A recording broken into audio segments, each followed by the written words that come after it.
Hello there, I'm back. Yes indeed, I've been gone for quite a bit, mostly because of school and traveling, but I'm back to YouTube and maybe I'll actually stick with it this time. The first video I made on this channel was a kind of review of a game called Deep Rock Galactic. Deep Rock Galactic is a fantastic game, co-op or solo. I picked up this game on Steam when I saw it recommended to me simply because I thought, dwarves plus sci-fi plus FPS, hell yeah, I couldn't pass it up. I wasn't let down either. Yeah, it's pretty painful to watch looking back on it, but the game has evolved quite a bit since that video, and seeing that I like the game a whole lot, I'd like to talk about it again. This time, a straight-up, full-on analysis with my own feedback sprinkled in here and there.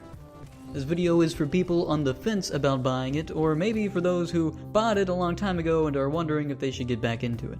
Deep Rock Galactic is an early access game still to this day, but unlike many other early access games, it's done with genuine intentions and not to empty your wallet or for any other anti-consumer schemes.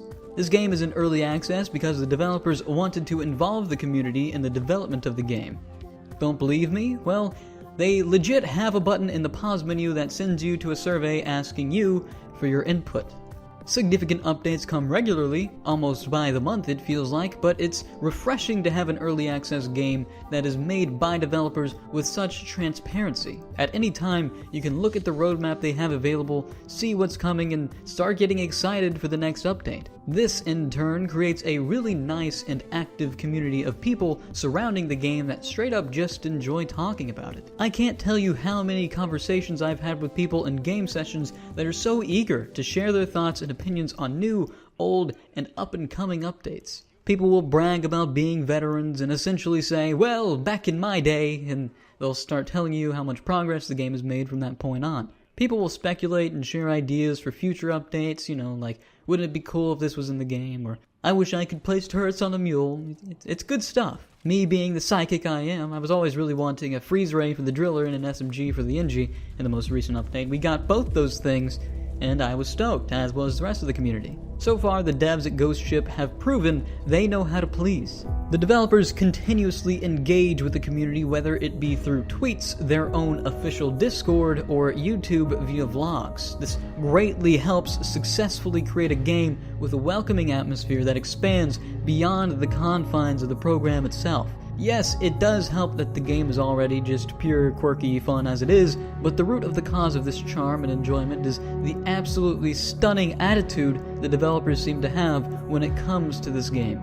They just want to make a good game that people will enjoy. It's pure, genuine passion that makes this game so lovable. In an industry where this is so rare to see, let alone to a degree such as this game is easily climbing up in playtime for me.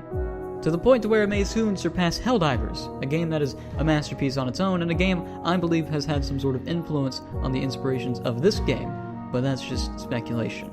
Deep Rock Galactic is a diamond in the rough, if you will. I've logged so many hours in this game, not for the grind, but because it's a consistently fun experience.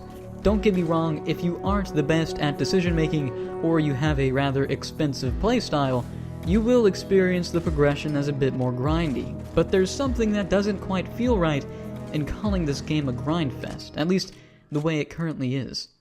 That isn't to say it doesn't have grindy aspects though, because it does. You see, after the most recent update that brought in 8 new guns, 2 for each class, the game's progression system had a pretty significant overhaul. It's still the same in that you use both credits and minerals to purchase upgrades, but different in that you now have more control over the builds of your weapons. There are 5 tiers of upgrades with each weapon. Each tier has multiple potential mods you can purchase and equip, but you can only equip 1 mod per tier, giving you some variation in how you want your weapon to perform. For instance, do you want to do more damage or have an increased amount of ammo? What about better stability and accuracy? Would you like to do more elemental damage or increase the odds that elemental effects will take place at all? I think the developers have struck a very healthy middle ground here, because even if you have no mods, you will still be of use to the team and have the potential to be equally brutal. And if you have all the mods, you will be useless if you don't know what you're doing.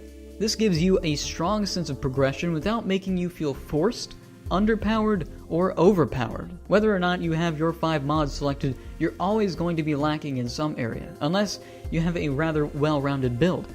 That being said, when you do have a build that fits your playstyle, you feel that, and you feel like you've accomplished something when you do it because it's not just some linear path you've chosen. You are rewarded for having put in a good bit of thought into your build. I see a lot of people complaining that the Scout's assault rifle has changed so much they're just not used to it and it doesn't feel as effective. I, though, have the assault rifle built in a way where I can't tell any negative difference whatsoever because I invested in stability and accuracy to the point to where the gun feels better than the original.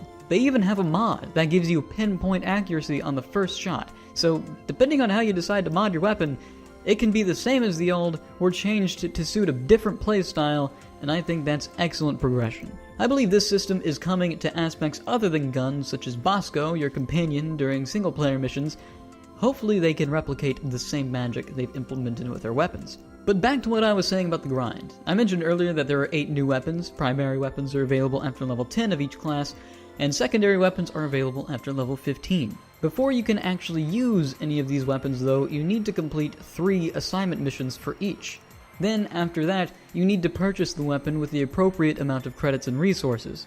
That means if you want to unlock all 8 weapons just in terms of the assignment missions alone, you need to do upwards of 24 missions. Keep in mind that missions last as long as 20 to 40 minutes depending on your difficulty, cave complexity, and practical skill. I'm not even accounting for the amount of missions you need to complete in order to meet the rank requirements needed. Reaching level 15 of each class can take longer than you might imagine. If you're lucky enough to find a doubled XP mission on the mission select screen, do it. I'm also not accounting for the amount of missions you need to do in order to get the credits and resources needed to purchase the weapon after the assignment missions. This will be even more daunting a task if you've been upgrading your current weapons and equipment as naturally you will want to do. To make the most of your mission rewards, I highly recommend playing on Hazard 4, the highest difficulty, and trying to get as many bonuses as possible, as they apply to money, resources, and experience. Luckily though, there is a mineral trade station where you can buy and sell minerals at your leisure, which makes the progression significantly less aggravating, especially whenever you need a specific mineral from a place that isn't available on the map. This terminal helps the game feel less grindy because it offers more decisions the player can make to make the most out of a situation where maybe you're lacking in the money or mineral requirements needed to make a purchase. This terminal has saved me so much heartache in that it saves me from having to do more missions before I can get that cool new weapon or upgrade. It gives more control to the player, which, is always nice. Despite what the grind seems like on the surface, the process of playing the game is a blast. You're always learning new things, having new experiences, meeting new people, learning new classes and weapons that, between the time of starting a new game and getting to rank 15 on any class, you just enjoy playing the game as it is. No matter if you have the fancy upgrades or new weapons, the game essentially plays the same at its core. This, along with the mineral trade station, makes the pacing of the game very dynamic and pleasant. The game is more about exploring caves, killing bugs, and working with your team than it is about progression. All in all, I think the progression is very well done, and while having some grindy aspects, is saved from being a grind fest by the simply enjoyable nature of the game and the mineral trade station. By the way, I didn't even mention the perks in their progression yet, which adds even more depth, but I will get into that later. There are a couple serious downsides to the new update's progression though, such as people being so caught up in their assignment missions that they leave squads more frequently and against their own wishes. It used to be you may meet a squad you'd synergize particularly well with, and you'd continue playing with them. But it seems, with the new assignments, people are directly incentivized to leave their teams more often because the individual players may have assignment missions that require them to do other missions the rest of the team may not need or want to do. And that's a shame, really. It divides the player base. It's an odd implementation for sure, these assignment missions, because everything else about this game incentivizes you to play well with others. It's not even like the assignment missions are worth breaking away from your team because you're just going to be doing the same types of missions anyway. There's nothing special about these assignment missions other than the fact that you need to do them before you can acquire something. They are forced missions. They are uninteresting, and they never even have mutators. There's something seriously off about this assignment system, and I hope it sees some reworking in the future. Maybe have the assignments be more sort of a collection of miscellaneous side objectives, like kill 15 bugs with 1 grenade, complete 3 missions, and free 3 dwarves from the clutches of cave leeches. Then boom! Assignment mission complete. Keep in mind, Those suggestions are arbitrary, but you get the point. This would solve the problem of giving people legitimate reasons to leave teams they may otherwise like for silly forced missions and give more freedom to the player, which, as I said earlier, is always a good thing in circumstances like these. This problem with assignments will only get worse and more obvious as time goes on and more assignments are added. So I hope something is done soon, because this really does come across as just a major overlook. I think I heard somewhere that daily missions are being added at some point. I don't think that will contribute to the assignment problem because it's only a singular mission. If anything, that would be a good way of getting people to meet and group up for more games, but then have half the team leave instead to do their assignment missions. Now that I've got that out of the way, I'd like to talk about the 8 new weapons. Finally! They're all subject to the same modification systems we've talked about earlier, but the new weapons vary so widely that no build of modifications will be the same amongst them, meaning that each weapon is a new challenge in terms of deciding what you think the best modifications are, and in terms of actively changing your playstyle to suit those weapons in the moment. In this segment, I'm going to give a rundown of each class, what's changed in the update, and their new weapons. Alright, so I'm going to start out with the Engineer because he's my favorite, and I bet I have the most to say about him. I like to think of the Engineer as the player most responsible with managing the level and terrain. With his platform gun and 2 turrets, he can easily create and hold a position as well as provide platforms and new routes to the team. Having a good engineer is a must if your team has a scout, though each team should have at least one of each class at all times anyway. The engineer can provide platforms for the scout so he can have something to stand on while he mines minerals high up on the wall. This cooperative mechanic has a nice synergetic feel to it, especially considering that this strategy only works if both you and your scout are paying attention to each other and where the minerals are. The engineer is also fantastic at salvage operations, which is a mission where you repair broken mules, then have to defend 2 different areas while staying in a circle, which is a tougher task than I make it out to be, especially on max difficulty. I say the engineer excels at this game mode not only because his turrets provide really decent DPS, but he can give you more room to move around in. If you need to defend next to the ledge, the engineer can provide more ground to stand on. A good engineer will pay extra attention to his surroundings. If an explosion takes out a chunk of the ground, it's the NG's job to repair that ground so the team can move about more efficiently. Especially if an exploder takes out a part of your platforms, leaving a hole that will cause dwarves to fall far away from the objective. The engineer has a very important and rather stressful role to play here. In the background footage, you'll see I save a driller from falling right out of the objective from a hole left by an exploder. That's what the NG should be doing, as well as keeping his turrets fed. As for his new weapons, the NG gets a voltaic SMG as a primary, replacing his shotgun, and a line cutter from Dead Space, replacing his sidearm, the grenade launcher. As for the SMG, it's an ideal replacement to the shotgun in my opinion. I haven't used the shotgun much after this update, but there's a mod you can get for it that makes it fully automatic, and another one that gives you the ability to release a supercharged projectile from any turret you shoot. The SMG has a chance to shock your enemies and provides a handy bit of crowd control with the right modifications. It's good to use when you need to quickly refill your turrets or reload a weapon. It also slows back terror grabbers, which is just so useful. I love it, man. I hate those things. Alright, the Breech Cutter.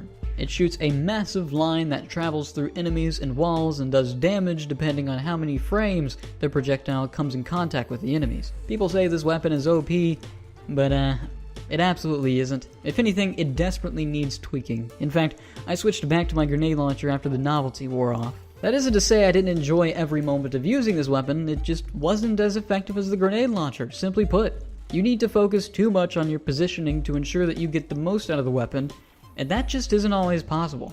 If you're an engineer, you don't want to go running around hoping you get the right angle you need to be effective. No, you hold positions and cull herds as they come to you because you have turrets to refill. Even if you don't play in an optimal way for the engineer, the strict parameters you need to kill things such as Praetorians cause very strange inconsistencies. I've had moments where I could one-shot a Praetorian with this gun, and others where they just eat up all 4 of my lines without dying. I prefer consistency and practicality. The Breech Cutter, while it is a fun weapon, is not a viable replacement for the grenade launcher. By the way, that grenade launcher is so satisfying, man. What could I say? It drives me crazy. Bugs? Oh, coming from the resupply.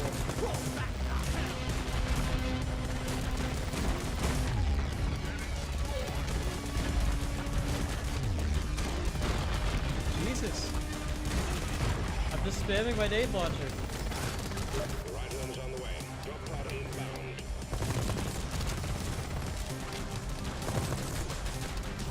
Like how Scout just sits up there. Alright, moving on to the Scout, the engineer's buddy. The Scout should be the primary source of light and the mineral go-getter. He can also slow groups as well as weaken them with his grenades. He has a simple role, so I'm just going to get into his weapons. It seems people are really liking the new M1000, and as people get used to it, they're probably going to like it even more. You can straight up one-shot nearly any Mactera, including grabbers, and provide great support from any distance depending on your practical skill. Seriously, a good scout with an M1000 can make you wonder why you aren't having to deal with any spitters. The gun's weakness though is it runs out of ammo quickly, even with the ammo mods. This pretty much forces you to choose carefully where you place your shots and what enemies you want to prioritize over others. You should never use this weapon to kill swarmers or grunts that aren't an imminent threat to you. Actually, it's pretty situational. If you see a veteran warrior, maybe pick those out of a swarm, or if you see your friend is being harassed from a distance, you should help out. There really isn't a set-in-stone rule you should follow when using this gun, other than prioritize targets in the moment and don't use it to kill swarmers. If you don't quite like the playstyle this gun demands, there's no shame in going back to the assault rifle. I actually switched between the two quite a bit. Or you could keep using the M1000 and use the secondary instead, the dual SMGs. The fire rate is pretty insane. You'll run out of ammo so quickly with this weapon, it's almost impractical. I think the ammo needs a buff because it really doesn't output much damage, assuming your bullets even hit. It does do work though, especially if you throw down a stasis grenade. This weapon kind of fills the role the assault rifle had. You can use it to kill swarmers and grunts, even Praetorians really. Also, if you get the mod that gives you a speed buff after you empty a clip, you could go insanely fast. This weapon does have an issue though, despite what the counter says, when you shoot one bullet from this gun, it takes 2 ammo. So you actually have 25 bullets, but the numbers are artificially doubled. This can be confusing, especially when you're looking into the damage mods. Say one bullet does 10 damage each. Does that mean that if you hit every bullet in your mag that you'll deal 500 damage or 250? I'm sure someone out there will figure it out, but I'm not even going to bother. I didn't expect this, but I actually perform better with the M1000 and dual SMGs. So much so I can outperform engineers and gunners a lot of the time. You feel like you're contributing less to the team whenever you really have to put a lot of thought into what you want to shoot, and with what, but whenever you see those numbers at the end, you might be pleasantly surprised. The Driller! He drills things, creates paths in the terrain. He can give you more room to defend or give you a better line of sight. He also excels at crowd control with damage over time, whether it be with a flamethrower or the new freeze ray. Honestly, you can't go wrong with either. The flamethrower does straight up damage over time, and the freeze ray deals a little bit of damage, but is primarily used to freeze enemies dead in their tracks and then shatter them with something else. Don't always expect your team to do much for you because you destroy so much visibility with the Cryo Cannon that your team isn't going to want to bother helping you out if they're even aware that enemies are there to be shot at all. Not only does the Cryo Cannon produce huge, blinding walls of particle effects, but the frozen enemies blend in with those particle effects so well that even you, the one using the gun, might not see what the hell you're doing or what you need to shatter after freezing a crowd. Finishing off frozen enemies is made easier with the must-have new sidearm. With this gun, you can charge huge orbs of energy and launch them to do a ton of damage.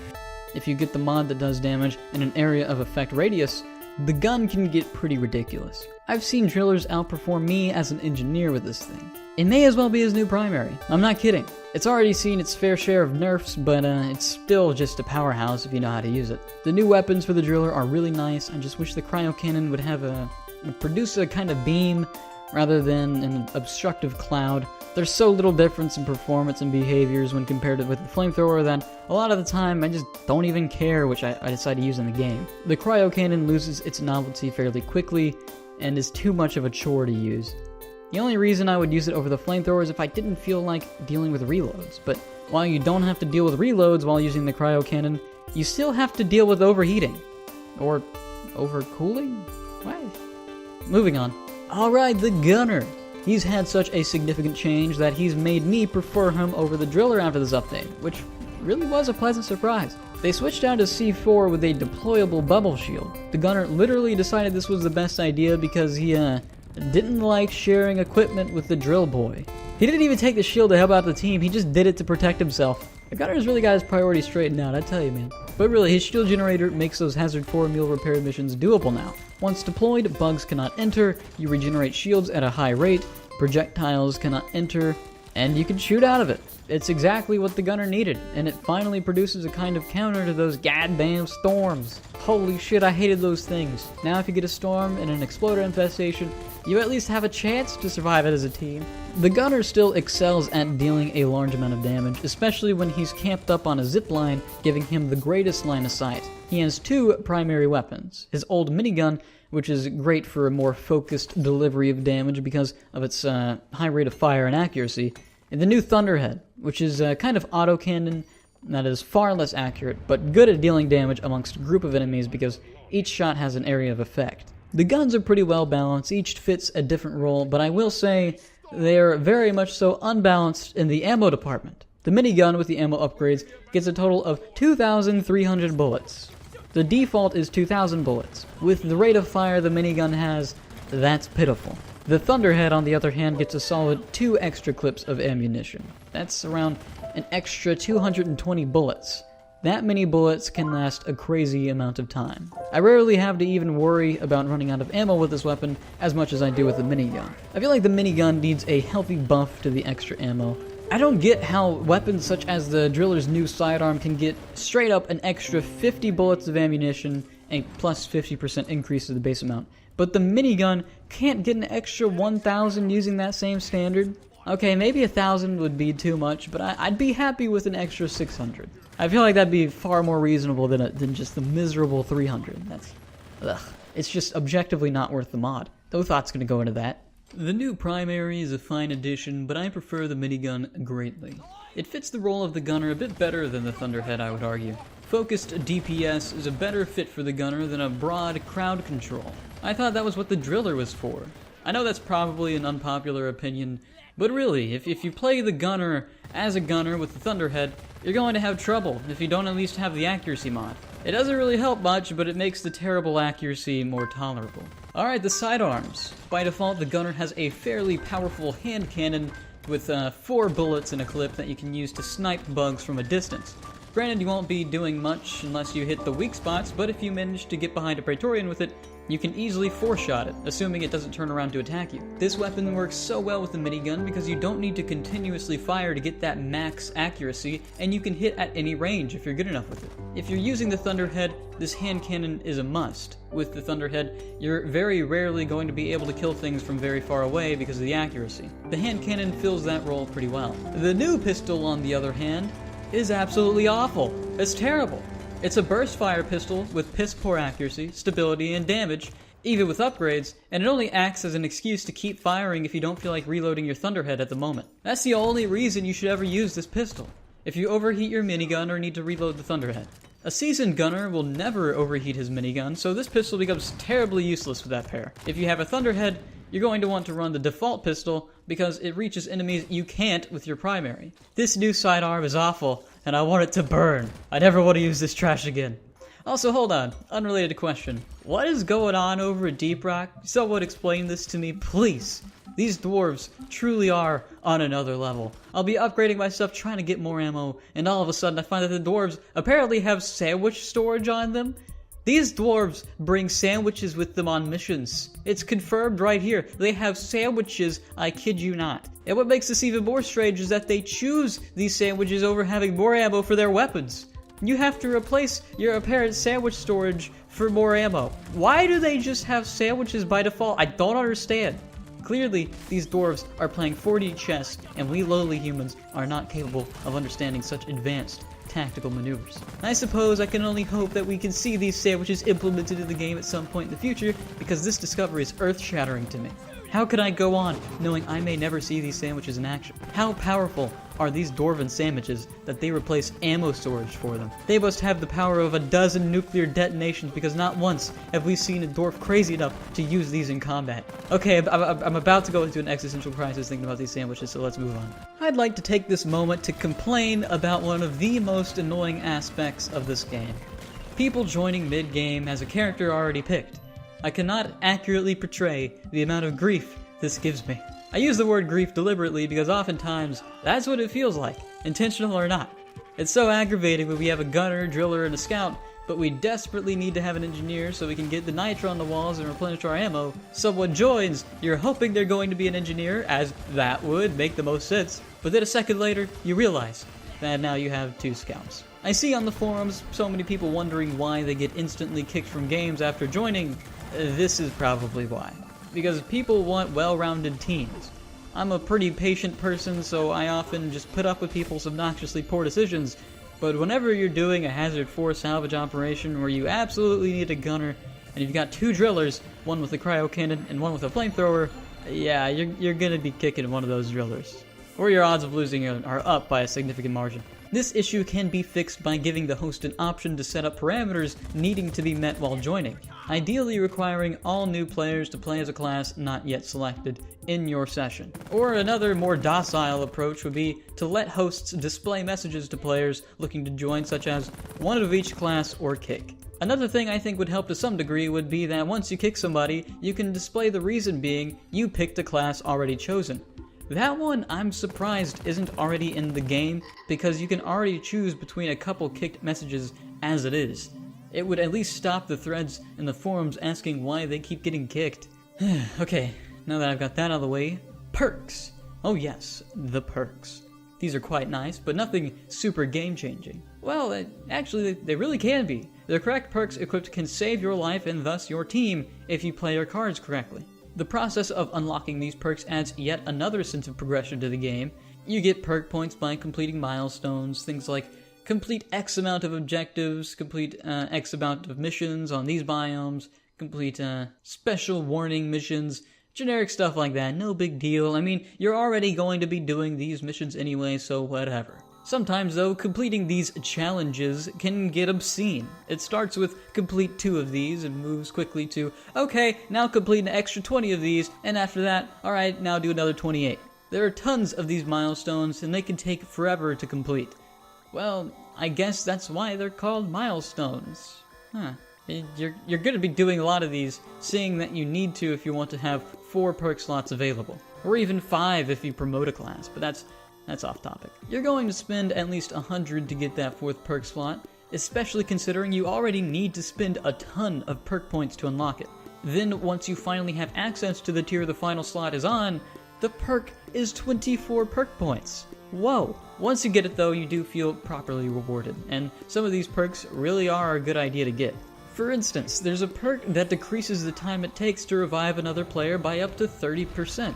And if you get that final tier for that perk, you get the added bonus of having every enemy around you run away once you pull off that quick revive. That's amazing. There's one perk where you could gain up to 5 extra health by killing a medium-sized enemy with your pickaxe, and another that increases your melee damage the lower you are on health, so you can get some good synergy going if you play your cards right. You can synergize this even further if you have a perk called Iron Will. With this perk, once you reach 0 health or die, you can go up to 9 seconds without going down, giving you some time to melee an enemy and get that small sliver of health you need to live and reach safety. You still need to be smart with this though, because there's a 45-second cooldown to Iron Will, and if you so much as get scratched by an enemy right after you get that 5 health, you will go straight down. You can prevent this though with other methods, such as mining some red sugar, giving you enough health to maybe take a couple more hits, or getting a resupply, which heals you by 50%. You can even further synergize this by getting the resupply perk, which makes you get that ammo much more quickly. If you don't have time to do any of this in that Iron Willed state, you can go try to revive a teammate near you. There's so much potential with this perk system, it's wonderful. Though, there are some useless perks, like It's a Bug thing, which pops loot bugs whenever you get near them. Why would anyone spend perk points on this? You could just smack them with your pickaxe if you're that close. Seriously, why does this perk exist? Maybe if you get extra loot, it might be worth it? Maybe if it caused loot bugs to crawl towards you, it'd be more useful? This perk is a troll, man. It's gotta be. There's gotta be some hidden feature here. Nope. They just die. Dude, I don't know what the hell this is or why it exists, but for some reason I love it. I admit, I spent my hard-earned perk points on this. I will say the loot bugs are too cute to want to harm. I will go ahead and say that that's an understandable dilemma there. You know, I could just imagine one of the developers being like, I don't like attacking these cute little buggers, but I can't bring myself to do it. I gotta test this game, but I don't want to attack that little guy. How about I make it to where I just walk over to him and pop, there he goes. Though he may have still just violently exploded before my eyes, launching his lunch across the cave. You can't say I attacked him. You got some real truth bombs right here. You're watching some quality content. It really do be like that sometimes. Go ahead and smash that like button. Can we hit 4 likes? Let me just say that if you don't run It's a Bug thing on your class, we cannot be friends. I'll have you know I will never support the brutality of an innocent squeaky creature.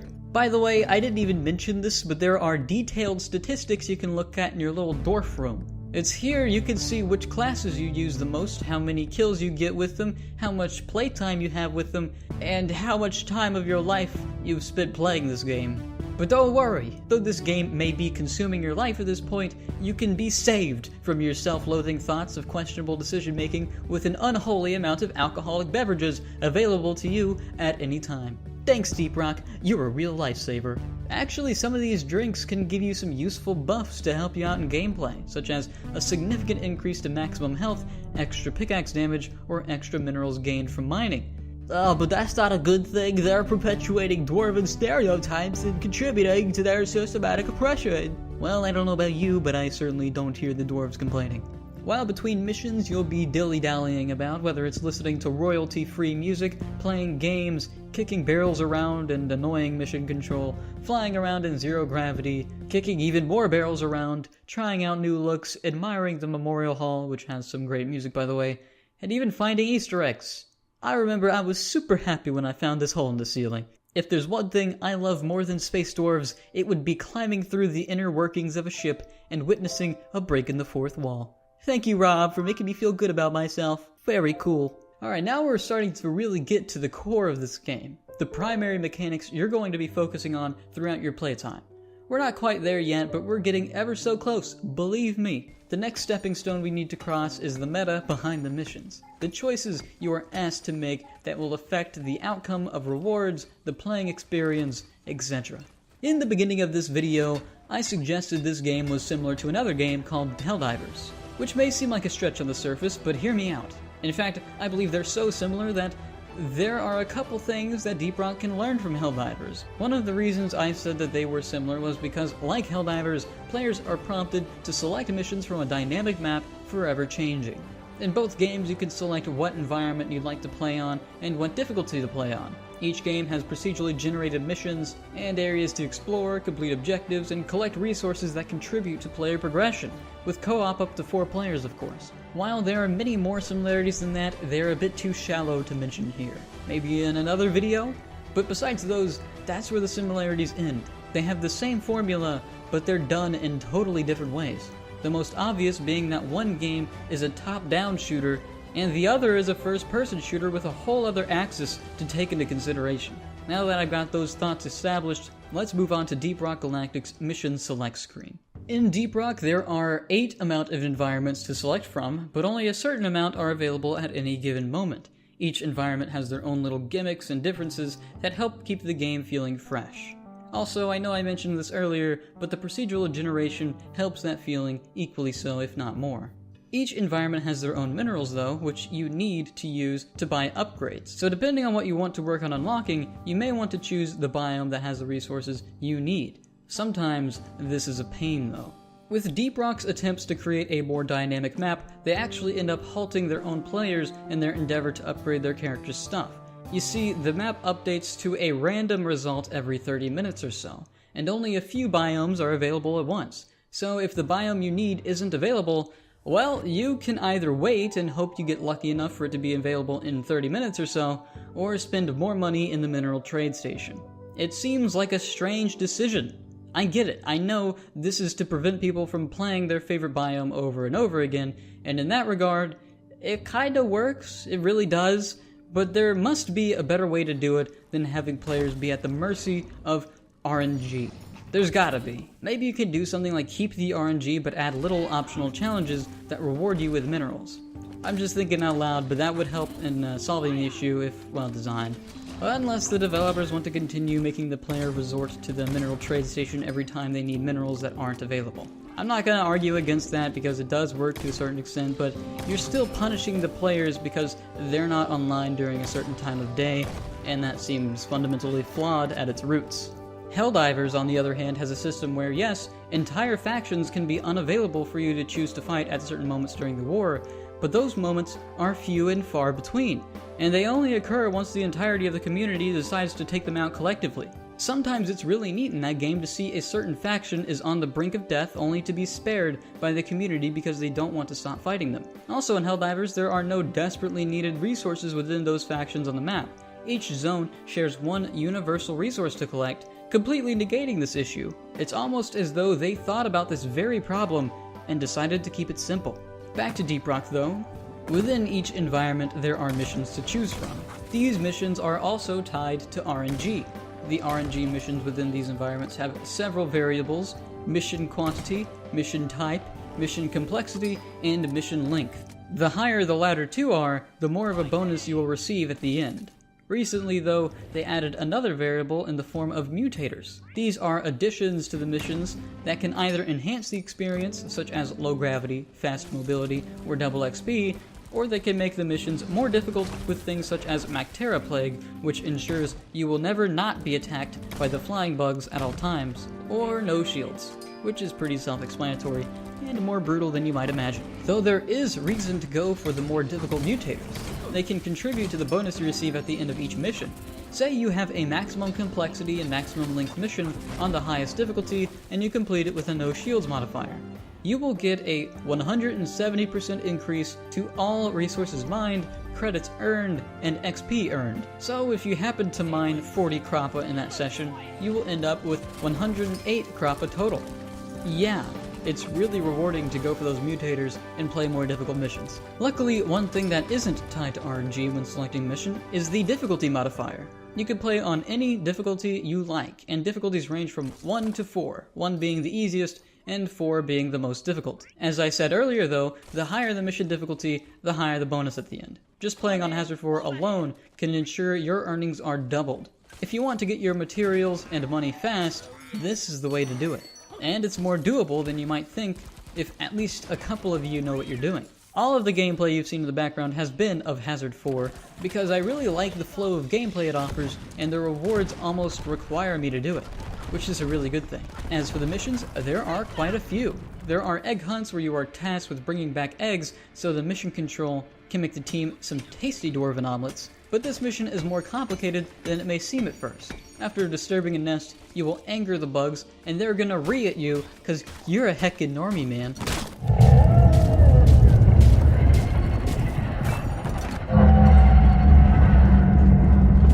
And then you'll have to fight a mini-swarm. Mining expeditions are missions where you just go on the classic dwarven spelunking adventure.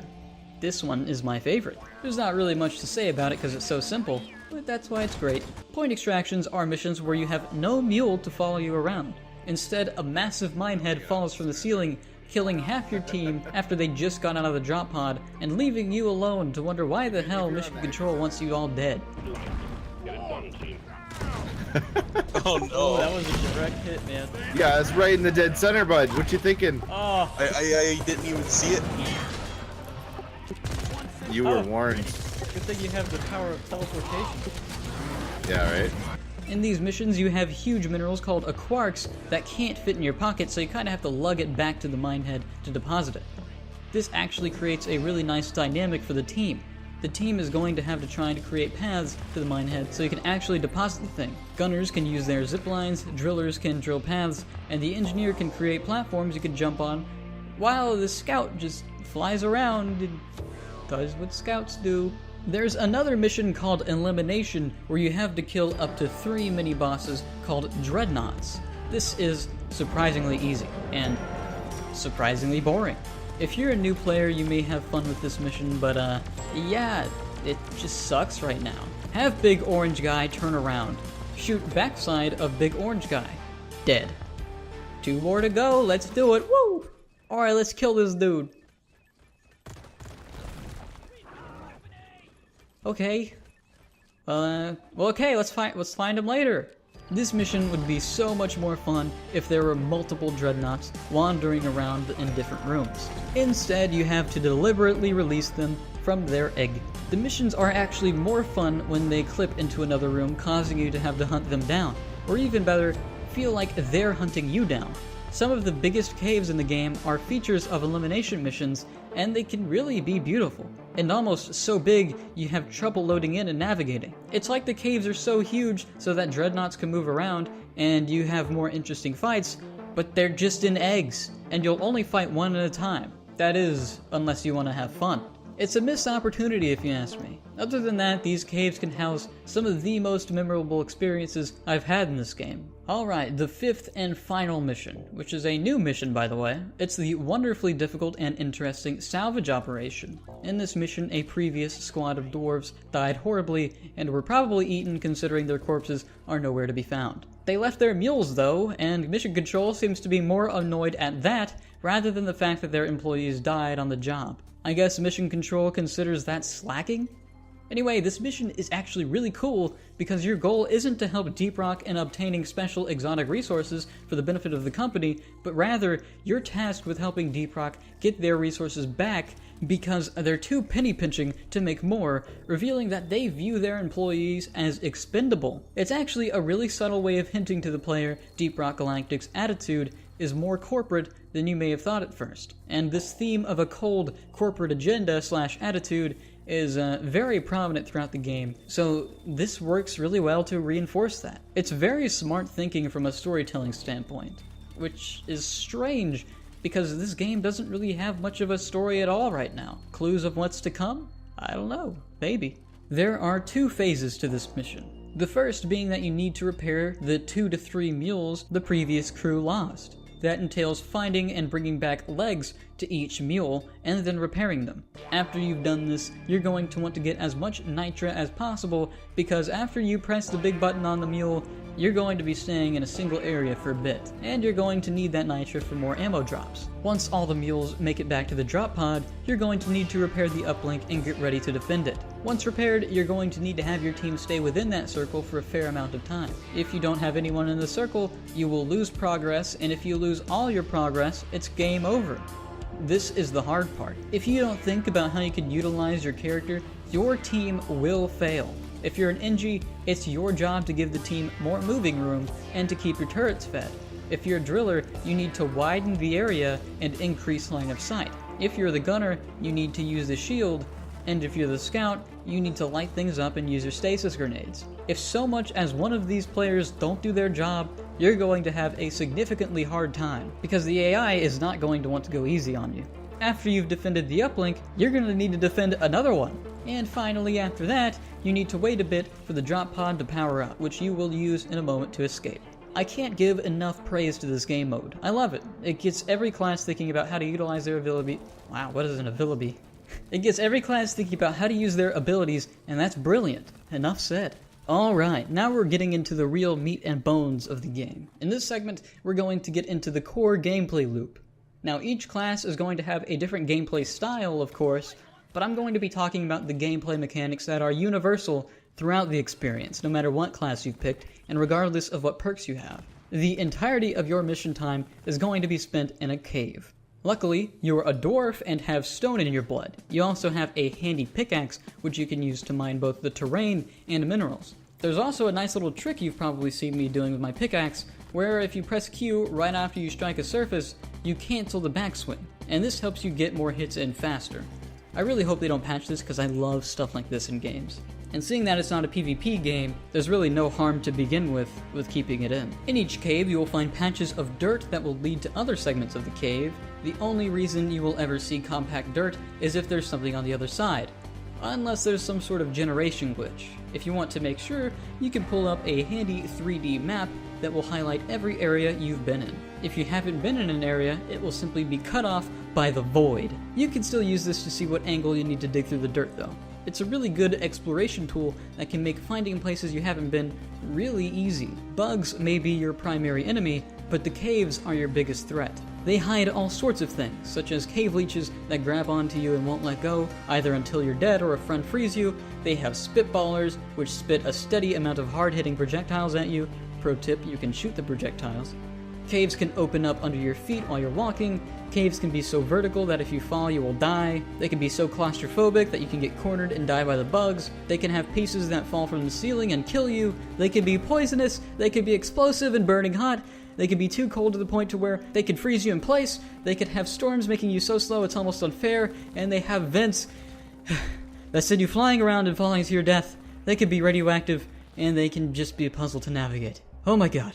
I mostly see this game as a navigation puzzle with strong elements of combat. As for the enemies you'll be fighting, they're fairly varied. There's the swarmers, little weak dudes that group up on you and mostly just prevent your shield from recharging. But don't underestimate these guys though. They can kill you easily, especially on the higher difficulties. There's warriors and the new veteran warriors. These are kinda just grunts. The veterans are only called that because they have better armor and they look shiny. There's Praetorians, which are big green dudes that can be damaged only in the head and in the back, though they get hurt more when you hit them in the back. They can vomit a stream of toxins at you that deal quite a lot of damage. You're better off running to your side rather than running directly away because it has a long reach and your best bet is to not be in front of it. Once this enemy dies, it releases a cloud of toxins that hurt a lot. So you've got to think when the best moment to kill them is.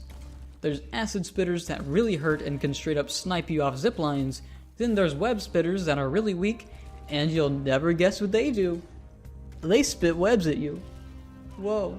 Then there's Macterospawn. These are little grunts that can fly and spit things at you. There goes my phone. Luckily, they're pretty easy to kill, especially with the Scout's M1000. Then there's Goo Bombers. They have 2 weak points, can produce some serious area denial to you, and they can spit bombs that hurt a lot. Grabbers. I hate these things. They have a very recognizable noise when they're around though, so you know when to be extra alert.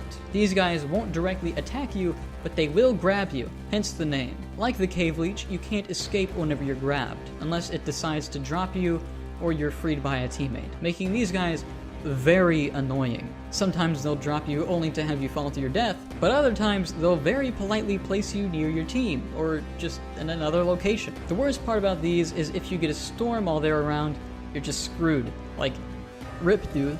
Unless you're a scout, then you're fine. These are the creatures you'll be fighting on a game-by-game basis. On their own, they're no problem, but in swarms or in uncomfortable locations, they can easily wipe your team at any time. Well, that's pretty much it. As time goes on, this game will get more and more content, but right now, the game feels like a full AAA quality experience. They could leave it the way it is now, and it would feel totally complete, but the developers continue to add more content, and if you check out the roadmap, they will probably continue for a while. If you're looking for a good co-op game that will keep you engaged and properly entertained, get Deep Rock Galactic. Now is the perfect time to hop on board. It's only uphill from here, it seems. It's pretty rare to see something like this happening nowadays, so I can confidently recommend this game to pretty much anyone, because it's just a joy to see games like this. Overall, Deep Rock Galactic is just pure, quirky fun you can happily soak your time into. It's insane to me how quick those 300 hours went by.